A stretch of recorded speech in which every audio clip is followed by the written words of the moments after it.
আমরা বিনিয়োগ করেছি ইসলামী ব্যাংকে। আমাদের 1 লক্ষর উপরে এই গ্রাহক আছে ইসলামী ব্যাংকে।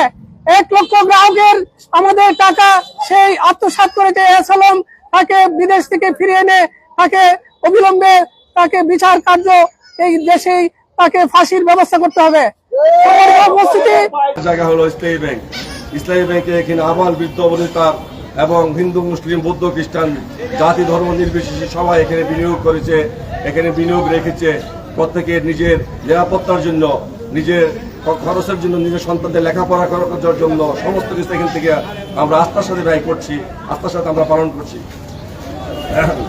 কিন্তু দুঃখের বিষয় হলো এসএলএম আমাদের এই টাকা নিয়ে বিদেশে উধাও হয়ে গেছে এবং 24-এর আবার যখন মোটামুটিভাবে ব্যাংকের একটা আস্থার মাধ্যমে ফিরেছে এবং সাধারণ মানুষকে নিয়ে আবার তারা তাদের কাজের সমন্বয় করেছে, মানুষ একটা আস্থায় ফিরেছে।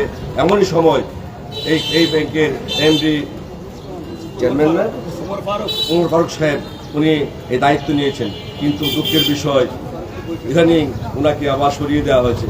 আমরা চাচ্ছি অবিলম্বে ওনাকে আবার শপথে বহাল রাখার জন্য এবং ইসলামী ব্যাংকের আস্থা, জনগণের প্রতি যে আস্থা আছে এবং জনগণ এখান থেকে এই বিনিয়োগ রেখে নিজের সঞ্চিত ইসলামী ব্যাংক দখলের